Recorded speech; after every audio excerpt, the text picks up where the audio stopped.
Welcome to the NewsHour. 10 days now stand between the U.S. and a catastrophic default on the nation's debt. Treasury Secretary Janet Yellen said late today that the U.S. will likely have enough reserves to push off a potential default until June 5th. The previous deadline was June 1st. The announcement provides some breathing room for the ongoing talks. Leanne Caldwell is a Capitol correspondent for The Washington Post and joins us now with the latest. Leanne, it's always great to see you. So this announcement from Treasury means that lawmakers now have 4 additional days to arrive at a deal, pass it through both chambers of Congress, and send it to President Biden's desk. How does this new deadline affect the ongoing negotiations? Hey, Jeff. So that's right. There's a couple things here. They have a few more days because originally Treasury Secretary Janet Yellen said could be as early as June 1st. So June 5th is now the definitive date. That's something that Congress didn't have before. So it does perhaps give them a few more days.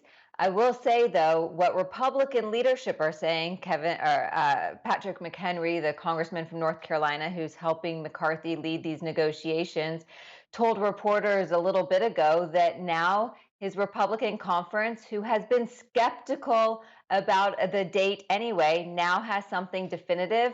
And so now he can urge everyone to act a little more quickly. Jeff.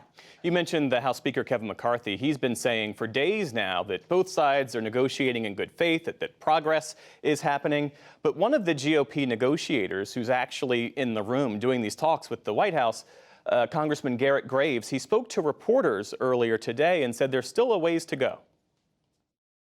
There are outstanding issues. We are not there, but I think we've really identified where the biggest differences are. And look, the bottom line is it comes down to whether or not we're going to default on the American debt, we're going to default on seniors for Social Security and Medicare, or and have the Democrats continue to say that we're going to prioritize welfare payments for people that are refusing to work.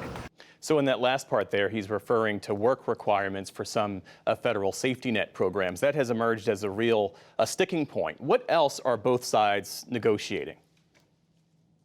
Well, they are all saying that there's no deal until everything's agreed to. I will say there has been a little bit of a vibe shift from last night and this morning.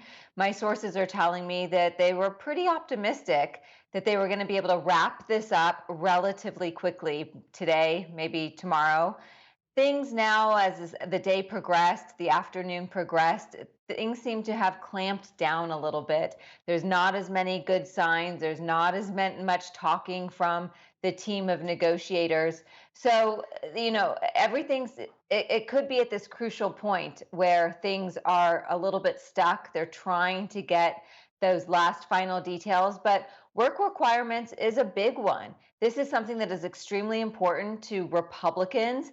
They are wanting additional work requirements for these social safety net programs, while Democrats are practically drawing a red line on this issue. They say that additional work requirements are just unacceptable. So it could be really hard to work this out, Jeff. And Leanne, as you well know, reaching an agreement is really only half of the challenge here, because progressive Democrats and far-right Republicans are suggesting they might not be able to vote for any sort of compromise. Are there enough votes in the so-called middle to get this thing across the finish line? That's a great question, but the middle is where the votes have to come from. It's long been thought that the far right, the House Freedom Caucus, is probably not going to support any sort of compromise. The same could be said for the left as well.